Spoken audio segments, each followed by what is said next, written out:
नमस्कार, मैं हूं आपके साथ मयंक। आज 28 तारीख है और जिस मुलाकात पर पूरी दुनिया की नजरें थी वो मुलाकात हुई। अब्बास अराक्ची ईरान के विदेश मंत्री की मुलाकात होती है रूस के राष्ट्रपति व्लादिमीर पुतिन से।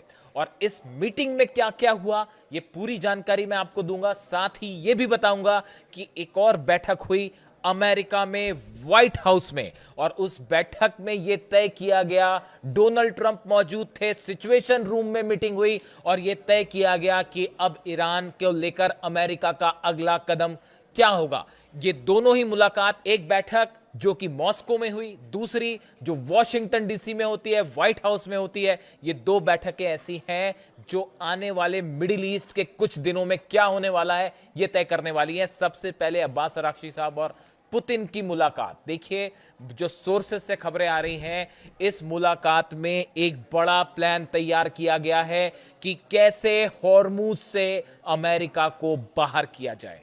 देखिए, इस समय सबसे बड़ी चुनौती ईरान के सामने है कि हॉर्मुज से कैसे अमेरिका के जहाजों को बाहर किया जाए और इसको लेकर एक बड़ा प्लान तैयार हुआ है पुतिन और अब्बास अराक्ची साहब की मीटिंग में। बात नंबर एक। बात नंबर दो, बार बार यह कहा जा रहा है कि अगले 2 दिनों के अंदर कोई बड़ा अटैक ईरान पर हो सकता है, क्योंकि कांग्रेस से परमिशन लेनी है डोनाल्ड ट्रंप को कि वॉर को कंटिन्यू करना है अगर, तो उसके लिए कांग्रेस से परमिशन लेनी होगी। और कई एक्सपर्ट्स का यह मानना है कि इसके पहले ही 1 तारीख को शायद ये प्रस्ताव आने वाला है कांग्रेस में, उसके पहले पहले डोनाल्ड ट्रंप फिर से एक बार ईरान पे हमला कर सकते हैं, खास तौर पर तेल के कुओं पर या फिर आइलैंड्स पर, खार्ग आइलैंड, केशम आइलैंड, इस तरह के अबू मूसा आइलैंड जो है, इस पर अटैक हो सकते हैं। इस तरह की खबरें, अगर हमला होता है तो कैसे काउंटर किया जाए, इसको लेकर ईरान और रूस के बीच में बड़ी चर्चा हुई है। बात नंबर 2। बात नंबर 3, अब इस बात पर रूस ने भी मुहर लगा दी है, जो कि ईरान का स्टैंड है कि किसी भी सूरत में यूरेनियम अमेरिका को नहीं दिया जाएगा। इतना ही नहीं, किसी भी रूप में यूरेनियम पर या न्यूक्लियर प्रोग्राम को लेकर कोई बात नहीं होगी अमेरिका से। यह डिक्लेयर ईरान ने पहले ही कर दिया है और अब इस पर रूस का समर्थन भी मिल चुका है ईरान को। यह एक बहुत बड़ा डेवलपमेंट है बातचीत के लिहाज से। अब यह बात तय हो चुकी है कि न्यूक्लियर मुद्दे पर ईरान कोई बात नहीं करेगा।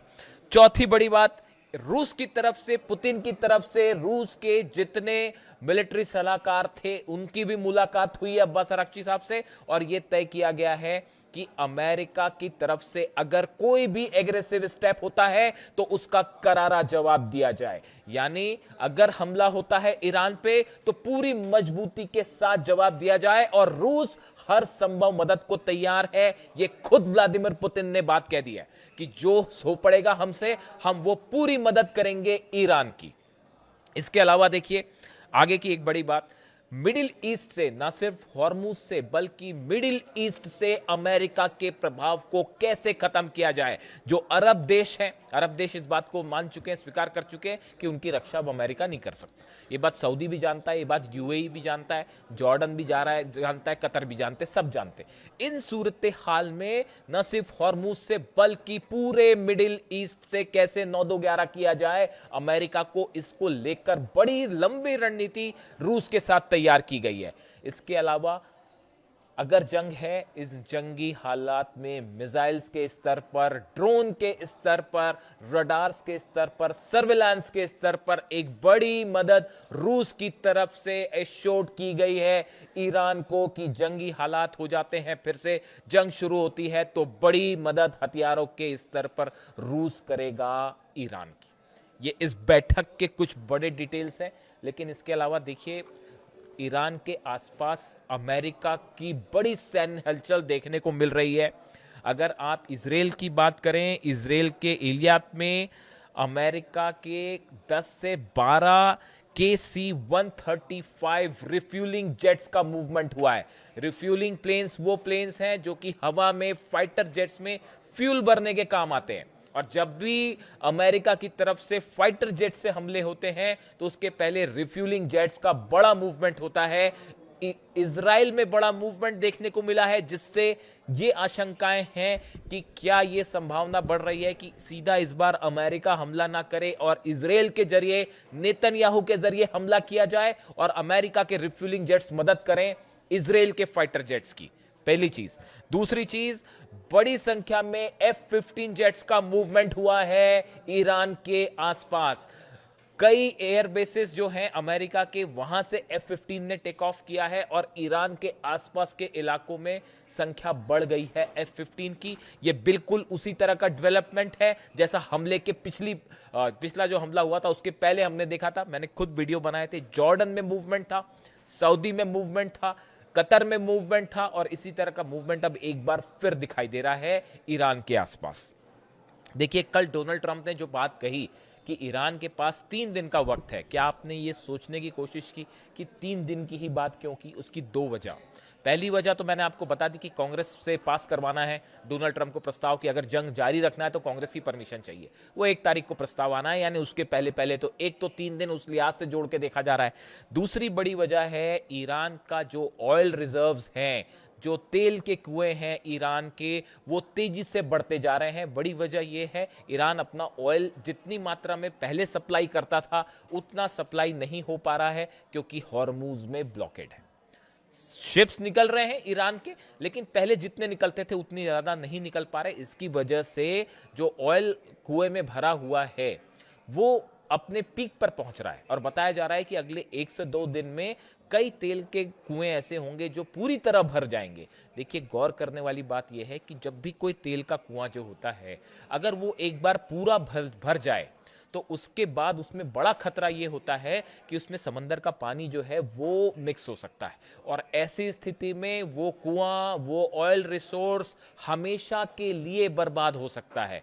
यानी अगर एक बार उसमें अंदर जो ऑयल प्रोड्यूस हो रहा है उसमें किसी सोर्स से अगर पानी मिल जाता है या वो पूरे अपने लिमिट पर ऊपर तक फुल हो जाता है, उसके बाद उसमें अगर कंटामिनेशन हो गया तो उसको आप फिर से यूज नहीं कर सकते। इसलिए एक बड़ा खतरा ईरान के कई तेल के कुओं पे है, खासकर खार्ग आइलैंड के आसपास, क्योंकि यहां से बड़ी मात्रा में ईरान अपना तेल सप्लाई करता है। ये एक बड़ी स्ट्रेटजी है अमेरिका की, जो ये ब्लॉकेड को देर लंबा खींचने की कोशिश है अमेरिका की तरफ से। उसकी एक बड़ी वजह यह है कि ईरान के तेल के कुएं फुल होते हैं और अगर वो अपने पीक तक पहुंच गए तो बड़ा नुकसान हो सकता है ईरान के तेल के कुओं को। इसीलिए डोनाल्ड ट्रंप ये 3 दिन की बात कर रहे थे, ऐसा एक्सपर्ट्स बता के चल रहे हैं। लेकिन जो बैठक हुई है व्हाइट हाउस में, उसके मुताबिक खबरें ये हैं कि डोनाल्ड ट्रंप को एक बार फिर ये एडवाइस किया गया है कि अगर आप हमला करते हैं ईरान पर, उस सूरत हाल में कोई बड़ी सफलता नहीं मिलेगी, बल्कि ईरान की तरफ से बड़ा पलटवार हो सकता है। देखिए, इस्माइल एस्फहानी है जो उपराष्ट्रपति ईरान के, इनकी तरफ से क्या कहा गया सुनिए। एक कुएं के बदले 4 कुएं तबाह होंगे। अगर ईरान के एक तेल के कुएं पे, एक ऑयल रिजर्व पर हमला हुआ तो 4 ऑयल रिजर्व पर, तेल के कुओं पर हमला होगा।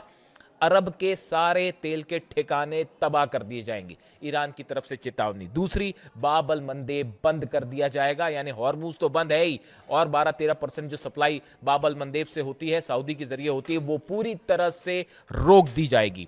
सऊदी समेत जितने अरब देशों की पाइपलाइंस हैं वो सब की सब तबाह कर दी जाएगी। ये बड़ी चेतावनी ईरान की तरफ से दी गई है। इसके साथ ही देखिए, बड़ा एक और डेवलपमेंट ये है, जहां तक बातचीत का सवाल है, ईरान ने अपनी जो शर्तें सामने रख दी, अमेरिका की जो प्रस्ताव दे दिया गया पाकिस्तान के जरिए, उसमें ये बात साफ कर दी गई है। मैंने आपको पिछले वीडियो में बताया था कि अब न्यूक्लियर मुद्दे पर कोई बातचीत नहीं, यूरेनियम देने का सवाल ही नहीं उठता। अब ईरान पूरी तरह से अपनी शर्तों पर ही आगे बढ़ेगा, 1 इंच पीछे होने को तैयार नहीं है। और यह स्टैंड है ईरान की सेना का, यह स्टैंड है अहमद वाहिदी साहब का, ईरान की IRGC के प्रमुख। और अब इसको लेकर पूरी तरह से सपोर्ट मिल चुका है पुतिन का। बताया यह जा रहा है कि इस मुलाकात के बाद पुतिन और जिनपिंग के बीच में एक बड़ी चर्चा हो सकती है और एक बड़ा प्लान तैयार हो सकता है। देखिए, डोनाल्ड ट्रंप को चीन जाना है और 14 या 15 मई को मुलाकात हो सकती है जिनपिंग से। तो कई एक्सपर्ट्स का यह मानना है कि इस मुलाकात के पहले डोनाल्ड ट्रंप चाहते हैं कि हॉर्मूज का मुद्दा खत्म हो जाए, क्योंकि चीन में बड़ा इंटरेस्ट है डोनाल्ड ट्रंप का। अगर चीन की तरफ से प्रतिबंध लग जाता है, जो सामान सप्लाई होता है खासकर रेयर अर्थ मटेरियल, तो उससे अमेरिका को बड़ा नुकसान हो सकता है। यानी अमेरिका न सिर्फ मिलिट्री स्तर पर पिटता दिखाई दे रहा है, विदेश नीति के स्तर पर बड़ी बढ़त बना ली है ईरान ने अब। और हालात ये हैं कि हॉर्मुज में अपने टर्न पर ईरान आगे बढ़ रहा है। ये बहुत बड़ा डेवलपमेंट है। इसके अलावा देखिए एक ऐसी खबर आई है जो बड़ी हैरान करने वाली है। ये कहा जा रहा है कि पाकिस्तान में जब अब्बास अराक्ची साहब थे, उस समय सऊदी के साथ ईरान की शायद कोई टेलीफोनिक कन्वर्सेशन हुआ था या कोई बातचीत हुई थी। वो बातचीत लीक हो गई। और ये बातचीत लीक कैसे हुई, इसके बाद ईरान की तरफ से सख्त नाराजगी जाहिर की गई है और पाकिस्तान के जो अधिकारी हैं उनको ये बात बताई भी गई, जनरल मुनीर को, शहबाज शरीफ को, कि ये बातचीत लीक होना ब्रीच ऑफ ट्रस्ट है, एक प्रकार का विश्वासघात है। ये क्या बातचीत लीक हुई, किसने बातचीत लीक की गई, ये अभी बात साफ नहीं है, लेकिन इसको लेकर ईरान ने अपनी तरफ से आशंकाएं जाहिर की है। देखिए ये बड़ा मुद्दा है। इन हालात में क्या किसी तरह की, देखिए बातचीत वाला जो स्टेज था वो शायद खत्म हो चुका है, क्योंकि ईरान ने बात साफ रख दी है कि हमने अपनी बातें रख दी, अगर आपको कबूल हो तो हम बात करेंगे, वरना हम जंग को तैयार हैं। ऐसे में एक संभावना और बढ़ रही है कि क्या रूस की तरफ से अब कोई इनिशिएशन लिया जाएगा हॉर्मुज में ब्लॉकेट को खत्म करने को लेकर, और चीन का क्या रुख होगा। ये दोनों घटनाएं ऐसी हैं जो शायद मिडिल ईस्ट में ये तय कर देंगी कि अब अमेरिका का मिडिल ईस्ट में हस्तक्षेप आगे रह पाएगा या नहीं रह पाएगा। मैं कई सारे न्यूज़पेपर्स और आर्टिकल्स देख रहा था अमेरिका के, जिसमें इस तरह की बातें, प्रिडिक्शंस शुरू हो गए हैं कि जिस दिशा में डोनाल्ड ट्रंप आगे बढ़ रहे हैं, उससे आने वाले वक्त में अमेरिका का प्रभाव पूरी तरह से खत्म हो सकता है मिडिल ईस्ट में। और इसके लिए ईरान बेहद एग्रेसिवली अपने गोल्स की तरफ आगे बढ़ रहा है और वहां अब किसी को चिंता नहीं है। जंग करने के लिए ईरानी सेना पूरी तरह से तैयार है, चाहे हॉर्मुज हो चाहे मेनलैंड हो, सब तरफ ईरान जो है मिसाइल्स, ड्रोन्स, हर स्तर पर एक बड़ी तैयारी। अब ऐसे में देखना यह है कि पुतिन और जिनपिंग के बीच में क्या बात होती है और ईरान का और डोनाल्ड ट्रंप का अगला कदम क्या होता है। जो भी अपडेट होगा आप तक पहुंचाऊंगा। कमेंट करके बताइए वीडियो कैसा लगा। Thank you so much.